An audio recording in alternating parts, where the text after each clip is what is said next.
On this week's episode, it's about Gerry Mulligan, his biography and best hits.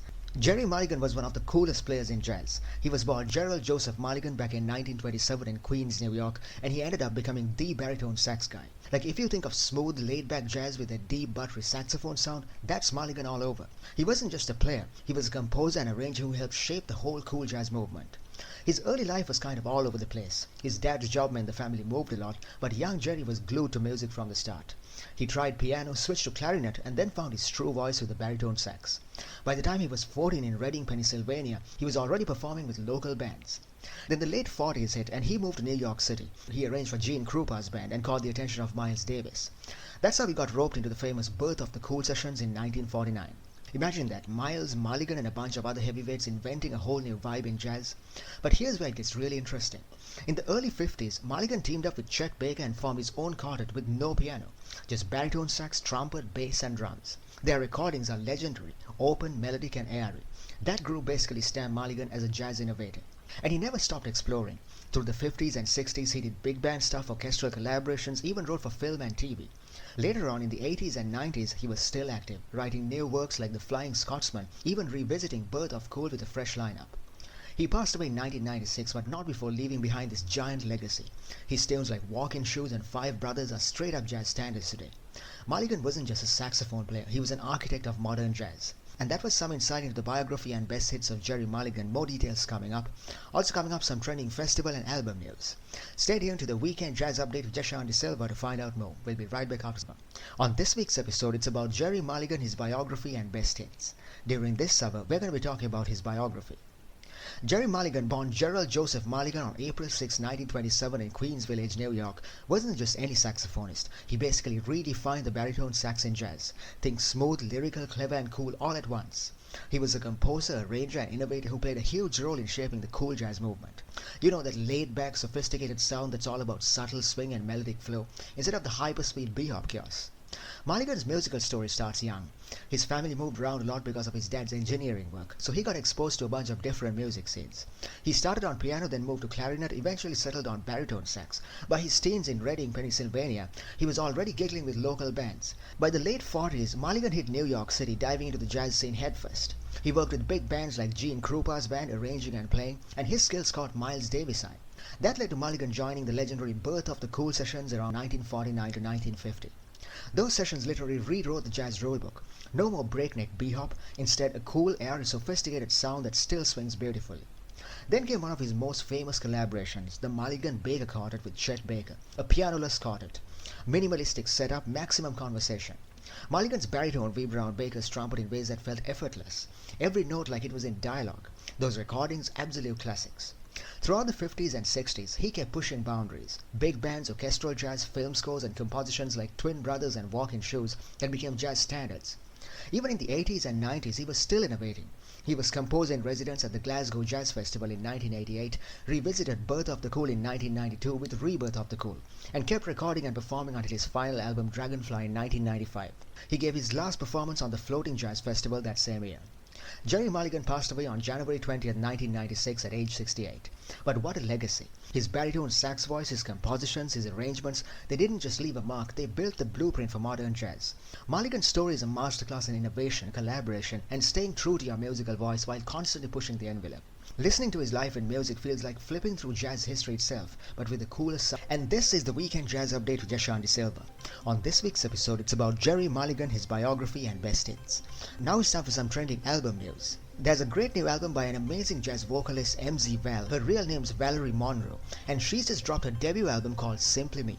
It's such a vibe. The whole album feels like she's literally pouring her life story into every track.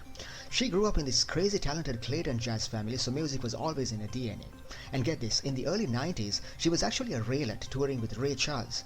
From being on stage with Ray Charles to now putting out her own record, it's like a full circle moment.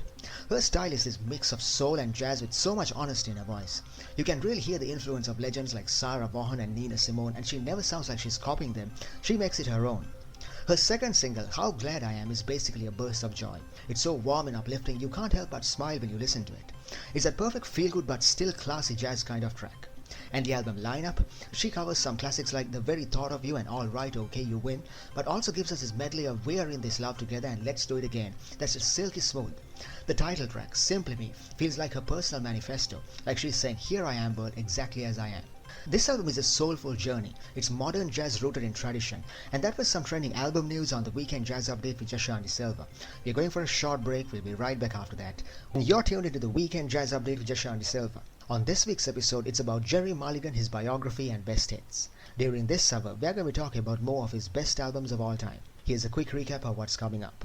First up, Mulligan meets Monk, released in 1957. This one's wild because it's literally two worlds colliding. Mulligan's smooth lyrical baritone meets Thelonious Monk's jagged quirky piano. It's not about them mingling into one another, it's more like watching two greats sparring with respect, finding common ground without losing their individuality. Tracks like Round Midnight are moody and lyrical, while I Mean You is spiky and angular. Fans say it's not the perfect Monk or Mulligan record, but it's essential because of the sheer electricity of the encounter. Then there's J-Ru, released in 1959, which feels completely different. This was Mulligan's first time recording with a piano, and you can hear how intimate and mellow the vibe is. Bill Taylor's piano meshes beautifully with Mulligan's baritone, making tracks like Here I'll Stay and You've Come Home feel warm, smooth and quietly swinging. And finally, Paris Concert, released in 1954. This one's a live recording, so you get all that raw, spontaneous energy. The quartet is great. Mulligan, Donald Byrd, Bobby Brookmeyer and the rhythm section just feeding off each other and the crowd. Tunes like My Funny Valentine sparkle with emotion, while Bernie's tune shows off their playful side. The audience's energy seeps into the music, making it feel like you're right there in Paris, soaking up the excitement. These albums together show just how versatile Mulligan was, from edgy collaborations to intimate moods to fiery live shows. King of jagged rhythms, strange intervals and those spiky chords. This is one of those records that isn't just music, it's a straight-up conversation between two giants who speak completely different jazz dialects. On one side, you've got Thelonious Monk, spiky, unpredictable, almost like he's lobbing musical curveballs just to see if you'll swing. On the other, there's Gerry Mulligan, all smooth lines and baritone vomit, the guy who usually makes everything sound effortless and lyrical. Put them together and you think it might clash, right? But instead of colliding, they kind of circle each other. Take Round Midnight. Monk plays it with his usual quirky hesitations, and Mulligan just stretches out those lines into something haunting and beautiful. Then on I Mean You, Monk's all jagged edges, while Mulligan weaves around him, almost like he's smoothing out the rough spots without ever losing the bite. And honestly, Bill Bevere on bass deserves a medal. He's the glue, springy and steady, keeping Monk's stabs and Monk's flowing phrases from pulling apart. Now, critics and fans alike have said this isn't about definitive versions of the tunes. It's about the meeting itself. The fun comes from hearing these two worlds coexist, sometimes uncomfortably, but always interestingly. Some people find it detached if they only wanted pure Monk fireworks or pure Mulligan elegance, but boring never. The great thing about this album is that it captures jazz at its most alive, two geniuses talking, not mingling but finding common ground in the tension. It's not fireworks, it's sparks, and that's why this album is still essential today. The next album is called J-Ru, released in 1959. J-Ru is a completely different album. This was the first time Mulligan recorded with a pianist backing him, Bill Taylor, and it opened up an entire new texture for him. Instead of the airy pianoless chorded feel he'd been known for, you get this intimate, almost living room atmosphere where baritone and piano intertwine like two old friends. The standout tracks Here I'll Stay and You've Come Home, really showcase that mood. They are mellow, swinging just enough to keep things moving, but never pushing too hard. Mulligan's tone is lyrical and warm, and Taylor answers with understated chords and tasteful fills. The chemistry is undeniable. The entire album feels like late night music, the kind you'd put on when the lights are dim and you just want to sink into something smooth but substantial. Critics picked up on this right away, calling it relaxed, seamless and elegant. Fans often describe it as one of Mulligan's easiest to like records, especially for newcomers. It's approachable without being empty, and it proves that Mulligan could adapt to a more traditional combo setting without losing what made him unique. The great thing is how J-Ru bridges the gap between the cool school sound and a more classic piano-driven jazz texture. This one's about mood, melody and balance. If you want to hear Mulligan in a more intimate lyrical light, this album is a must. It's one of those records where everything just feels right, like it was meant to be. And an album called The Paris Concert, released in 1954. This one is pure energy. Paris Concert captures Mulligan's quartet live in Paris, and the vibe is electric. You can actually feel the buzz of the French audience. They adored American jazz at this point, and the group feeds right off it. The setlist is a great snapshot of Mulligan's repertoire. My Funny Valentine, Bernie's tune and more. What makes it special is the way cool jazz, usually thought of as restrained, suddenly feels alive and spontaneous. Mulligan's baritone is in peak form, lyrical but playful, and the group locks into that sweet spot where every solo feels like it's bouncing off the last one. Trumpeter Donald Byrd and pianist Bob Brookmeyer shine here too, trading ideas with Mulligan and pushing the music forward without overplaying. Critics like Paris Concert for exactly this reason. It's Mulligan's quartet proving that cool jazz wasn't just studio polish. There's grit, there's fire, but it's all within that elegant framework that he helped pioneer. The rhythm section deserves a shout out too. They give just enough propulsion to keep the swing alive by letting the horns float freely on top. Listeners often call this one a "you had to be there" record because the energy is infectious. But luckily, the recording captures it so vividly you almost feel like you're sitting in that Paris hall in 1954. It's the sound of a group at full flight in front of an audience that's hanging on to every note. If you want to understand why Mulligan's quartets were so celebrated, Paris Concert is a great album.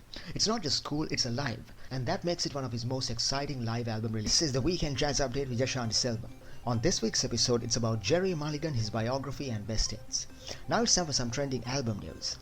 You're not going to believe what Gregory Golub just did. You know how he's always been this kind of chameleon? One moment deep in jazz, the next moment sliding into classical or cinematic stuff? Now he's pulled it all together under his own independent label, literally just called Gregory Golub, so it's him unfiltered all in one place. The cool part is, the label isn't just a rehash of old stuff. It pulls everything that he's released so far, like jazz aftertaste and all his scattered tracks across platforms, but he's also framing it as a launchpad for whatever comes next. And knowing Golub, whatever comes next could mean anything. Tango, electronic landscapes, a moody minimalistic suite, or even a straight up classical piece. He said something like, jazz is at the heart of it, but everything else flows from the same voice. And honestly, that's such a perfect way to describe him. The great thing is, he's finally given his music one home. Before, you had to chase down his songs in different corners of the internet. Now it's all curated side by side like one big musical autobiography. And get this, he's not slowing down. He's already teased a new album coming in November called African and Other Jazz Passions. Doesn't that sound amazing? He's going to explore jazz through cultural dialogues and contrasts, so it's like a journey through influences, traditions and styles, but still through his lens. He's even setting up a second label, Gregory Golub Music Concept, to handle these more conceptual, forward-looking projects. So that was some trending music news on the Weekend Jazz Update with Yashanti Silva. We are going for a short break. We'll be right back after that. When we come back, we're going to be talking about more of Gerry Mulligan's best albums of all time. Stay tuned.